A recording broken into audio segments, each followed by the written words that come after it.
पे हमने देखा है कि देविका अपने ससुराल में हर गलत बात का विरोध करती, तो उसकी वजह से देविका पर उसके ससुराल वाले बहुत अत्याचार करने लगे। एक दिन देविका ने सचिन से कहा, सचिन, मैं तुम्हारे घर में नहीं रह सकती, तुम मुझे आज ही मेरे घर शहर भेज दो, मैं अपने मम्मी पापा के पास रहूंगी। क्यों देविका, तुम शहर क्यों जाना चाहती हो? यहाँ तुम्हें किस बात की परेशानी है? किस बात की परेशानी नहीं है सचिन, तुम्हारे घर के आदमी औरतों के साथ जानवरों जैसा व्यवहार करते हैं, मैं ऐसे माहौल में नहीं रह सकती। देखो देविका, तुम्हें यहीं रहना होगा, तुम्हारी शादी मुझसे हो गई है, अब मैं तुम्हारा पति हूं और यही तुम्हारा घर है। अच्छा, तो तुम्हें याद है कि मैं तुम्हारी पत्नी हूं? जब तुम्हारे पिताजी और चाचा जी मुझे एक एक हफ्ते के लिए कमरे में बंद कर देते हैं, तब तुम्हें क्यों याद नहीं आता कि जो औरत कमरे में बंद है वो तुम्हारी पत्नी है?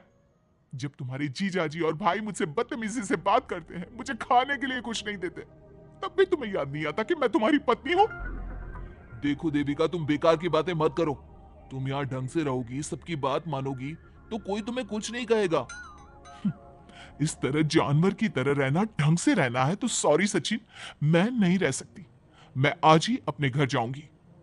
ये बोलकर देविका अपना सामान पैक कर लेती है और घर से जाने लगती है।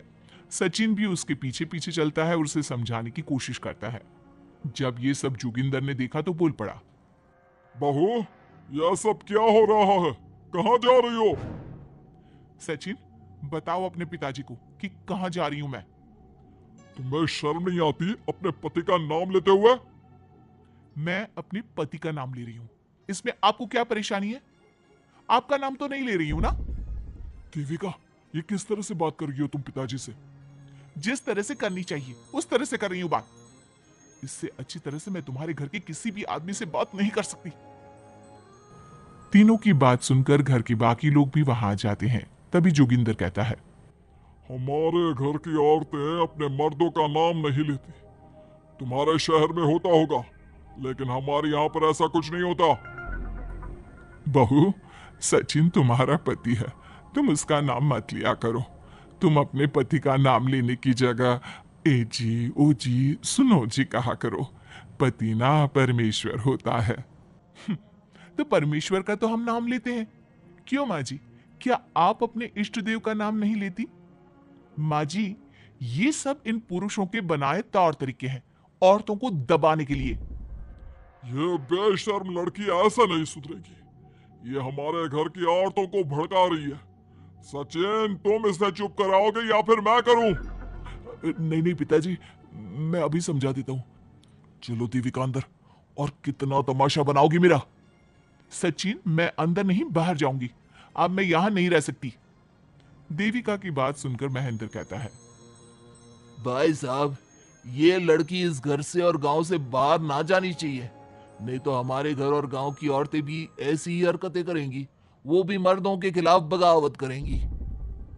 और मैं भी देखती हूँ कि मुझे घर से बाहर जाने से कौन रोकता है। बहू, इनसे बहस करने का कोई फायदा नहीं, तुम अंदर चलो, इस गांव के मर्दों के अंदर बहुत अहंकार भरा हुआ है। देविका किसी की बात नहीं सुनती और अपना सामान उठाकर घर से बाहर जाने लगती है। तभी वहां मोहन और कल्याण आते हैं। कल्याण देविका के हाथ में से उसका सूटकेस छीन लेता है और मोहन देविका को जोरदार थप्पड़ मारता है। देविका का सर दीवार में लगता है और वो बेहोश हो जाती है। देविका, देविका तुम ठीक तो हो? भैया, आपकी हिम्मत कैसे हुई मेरी पत्नी पर हाथ उठाने की? सचिन, तुम जल्दी से देविका भाभी को अंदर कमरे में ले जाओ, मैं अभी वैद्य जी को लेकर आती हूँ। वीना जल्दी से वैद्य जी को लेकर आती है। वैद्य जी थोड़ी देर तक देविका की जांच करते हैं और कहते हैं, मुबारक हो आप सबको, आपकी बहू माँ बनने वाली है। अभी तो मैं आपको दवाई दे देता हूँ, लेकिन आगे इनके इलाज के लिए आपको दाई अम्मा को बुलाना होगा। ये बात सुनकर घर के सभी लोग खुश होते हैं। देविका को जब होश आता है, उसे ये बात पता चलती है तो वो बहुत खुश होती है। वो सबसे कहती है, मैं अपने बच्चे को यहां नहीं रख सकती। क्यों बहू, क्या हुआ? अब तुम ये सब बातें मत सोचो, तुम्हें आराम करना चाहिए। नहीं माँ जी, आप नहीं समझ रही।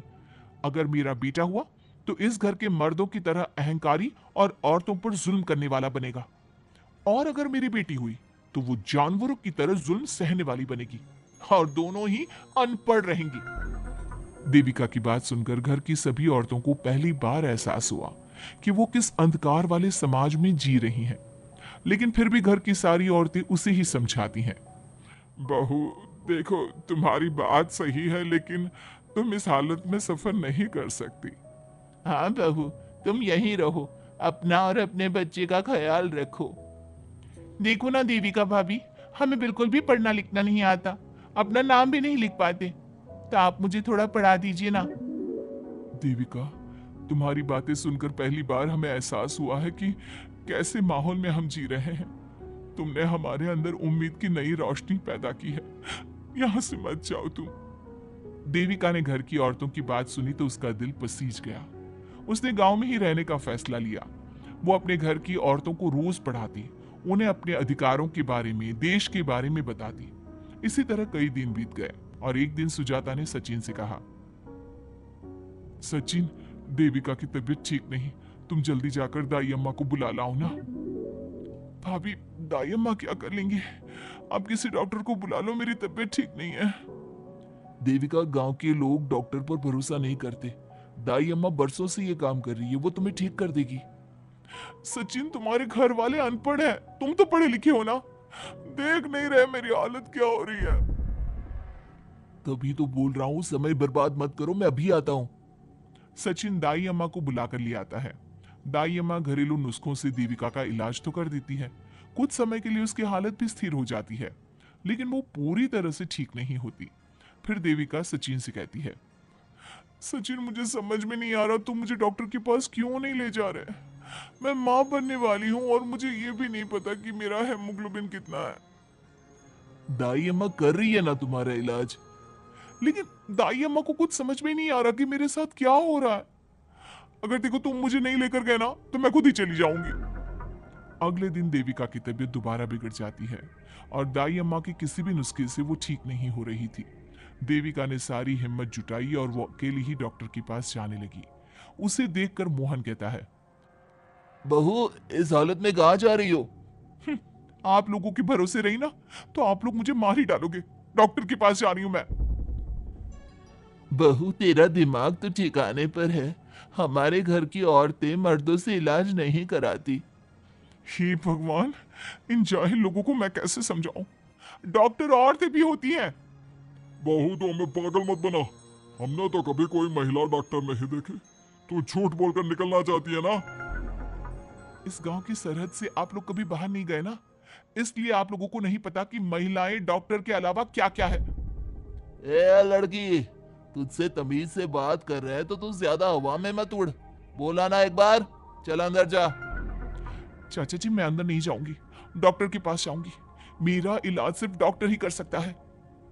ये बोलकर देविका घर से निकल रही थी कि तभी जोगिंदर ने उसे कमरे में ले जाकर बेड पर जोर से धक्का दे दिया, जिसकी वजह से देविका के पेट में चोट लग गई और वो दर्द की वजह से जोर जोर से चिल्लाने लगी। ये देखकर घर की सारी औरतें देविका को संभालने लगी। देविका, हिम्मत रखो, सब ठीक हो जाएगा। देविका भाभी, आप ठीक हो ना? माँ, कुछ करिए ना, भाभी की तबीयत बहुत खराब हो रही है। लेकिन मैं क्या कर सकती हूँ? भाभी, कुछ तो करो, कहीं बहू को कुछ हो ना जाए। उधर जोगिंदर मेन गेट पर बड़ा सा ताला लगा देता है और कहता है, आज के बाद इस घर से कोई भी औरत बाहर नहीं निकलेगी। देविका का बच्चा भी इसी घर में होगा, ये जिंदा रहे या मर जाए। जोगिंदर की बात सुनकर सभी औरतें बाहर आती हैं। जब विमला को इस बात का एहसास हो जाता है कि जोगिंदर देविका को डॉक्टर के पास किसी कीमत पर नहीं जाने देगा, तब विमला पहली बार अपना घूंघट उठाकर तेज आवाज में कहती है, मैं भी देखती हूँ देविका को डॉक्टर के पास जाने से कौन रोकता है। आज देविका डॉक्टर के पास जाकर रहेगी। देविका की सास का घूंघट आखिरकार उतर ही गया।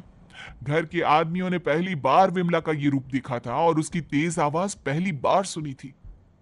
क्या विमला अपनी बहू की जान बचा पाएगी या जोगिंदर अपनी पत्नी की आवाज भी दबा देगा? ये जानने के लिए हमारे अगले एपिसोड का इंतजार कीजिए और हमें कमेंट में ये भी बताइए कि घर की औरतों को आगे क्या कदम उठाना चाहिए।